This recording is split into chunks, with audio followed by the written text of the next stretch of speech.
everyone? Jason Gilbo here at jgilbo11, looking at three stacks tonight that I am considering to use here. Recapping kind of where we were at.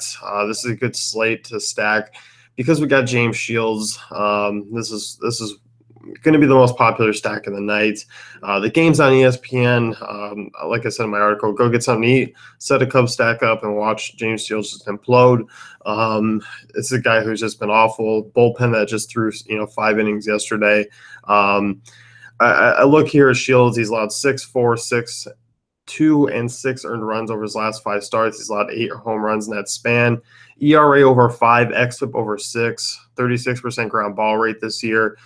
He's been awful against lefties, 4.42 WOBA allowed, 22.5% home run to fly ball ratio. Righties have a 38% hard contact rate. Looking at all the lefties that are in this lineup, Hayward, Rizzo, Schwarber, Happ, Zobrist is another one. You got Contreras and Bryant obviously on the right side that can hammer Shields as well. This is just kind of a stack that really sets up well. Good ballpark. FanDuel, I don't even think they're really all that expensive to stack. I mean, Hayward's 3.2, Bryant's 3.7, Rizzo obviously 4.1, but Schwarber, Happ below 3K. Zobrist is cheap as well. So they're actually not that expensive once you kind of add it up. I think the only one who I think is actually truly overpriced, and that's on one site, is Ian Happ at 4,700.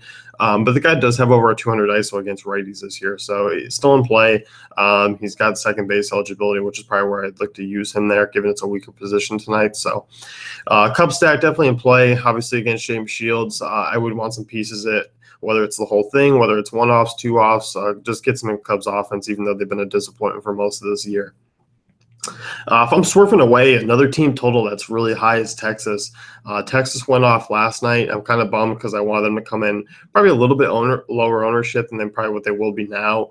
You look at Urena this year, he's got major regression coming for him. He's one of those guys I'm going to be on stacking against, even though he's been somewhat decent in terms of holding opponents of late.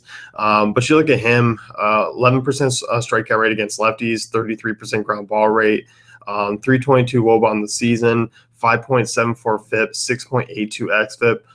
Against righties, still below 20% strikeout rate, xFIP in the mid-4 range.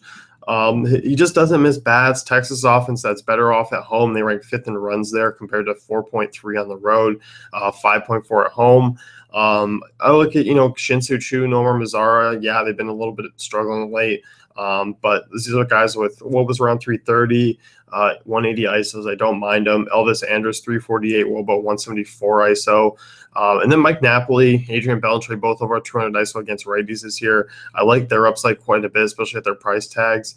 And then, you got Carlos Gomez, you have Joey Gallo, you have Odor. Although Gallo after last night, if people are going to chase that, I might look to fade if his ownership's going to be too high. But Texas is that team I like quite a bit here.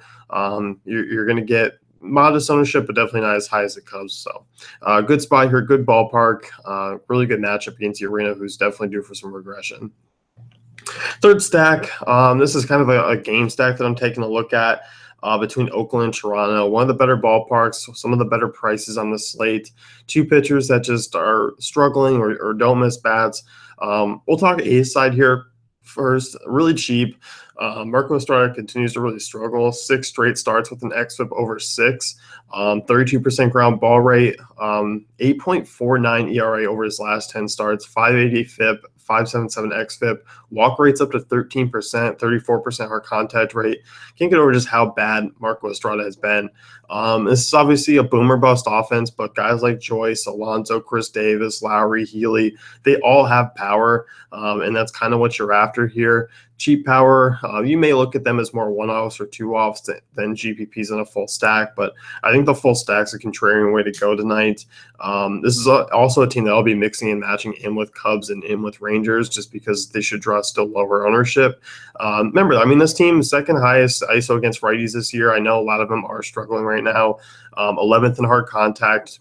Obviously, a 25% strikeout rate is kind of the downside here, but I definitely don't mind kind of going that route to kind of get some contrarian options. But I think they're all moderately priced. I mean, Chris Davis is the only one that's kind of priced up. Outside of that, they're pretty cheap.